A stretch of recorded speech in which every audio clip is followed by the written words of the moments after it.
when we last left off, you had all piled into the wagon at the insistence of the newest member of your party, the mysterious half-elf Drow,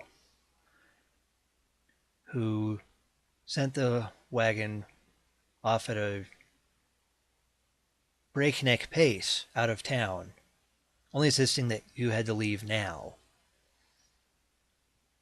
You've been on the road for a little stretch of time now. Wagon is jostling and bumping along the road. What do you do?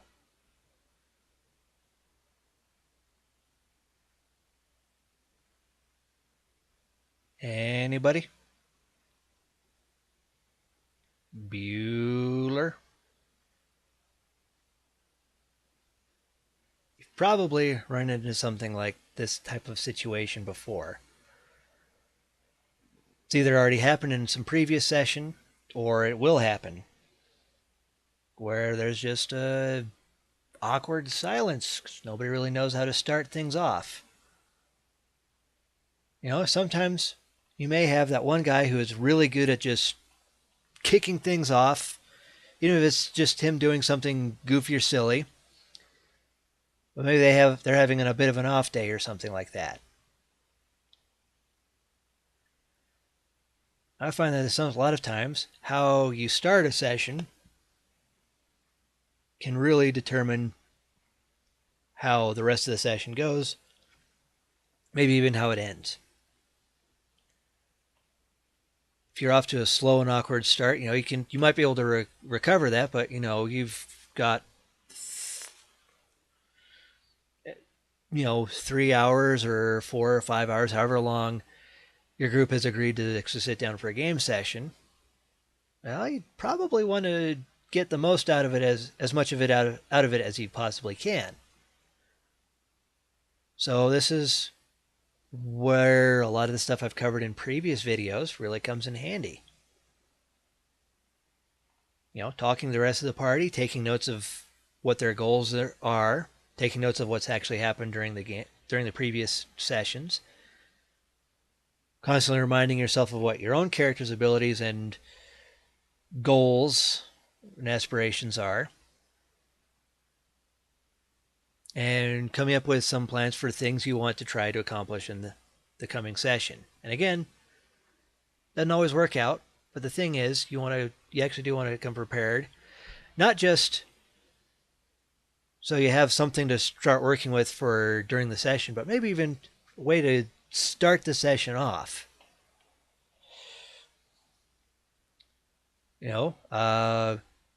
Good example is session we had recently, the one that I've had discussed previously, at least I may have, where later on in this is the one where later on in the session we confront a revenant and a bunch of skeletons in front of this tower made of dead bodies and whatnot, and more hints about Shearsum's backstory comes up. But normally our sessions tend to start off after the DM kind of gives a quick rundown of what's going on and what's currently happening.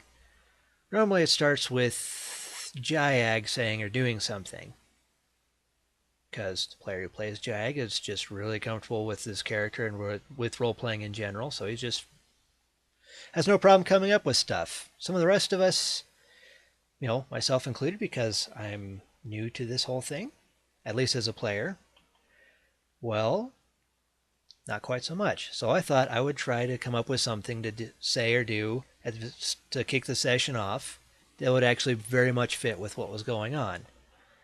And funny thing is, I didn't actually wind up getting to do it right off the bat. And again, I'm okay with that, because the thing is, I came prepared, so I was okay with delaying any sort of first actions that my character had, or just coming up with new ones on the fly, because I at least had something that I had prepared to do even at the start of that current session. And What actually wound up happening is one of the other characters, who for the longest time was kind of off in the background, actually stepped forward. This is that half-elf monk that I mentioned in the previous video on what to do between sessions, who has been doing more for dealing with Shirzim's vampirism than Shirzim actually has been. And, me, I am really happy with that. That's great. It makes me really happy to see everybody becoming more involved in the game rather than just, one or two people, taking the lead and just running with it. That's fine at first, but, everybody kind of needs to have a turn at, driving the story forward or even kicking the session off. So that's kind of the main thing I wanted to cover today, is just why we take the notes, why we think of things to do between sessions to have some kind of plan for the coming session. Because besides the fact that you never know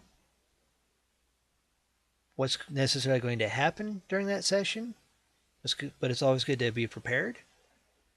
You never know how the session needs to start off or who's actually going to take charge of that.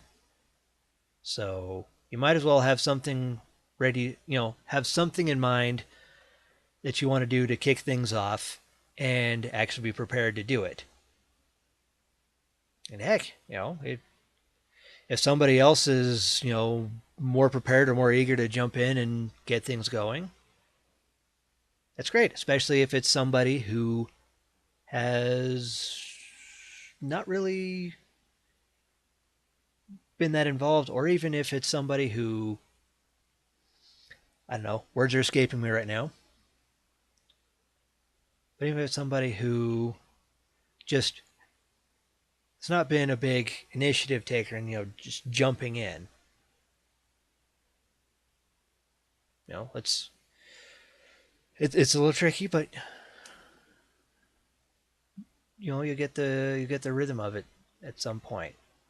Even if there has to be some missteps along the way, everybody started off new, inexperienced. They always start off with that kind of awkward phases, like, well,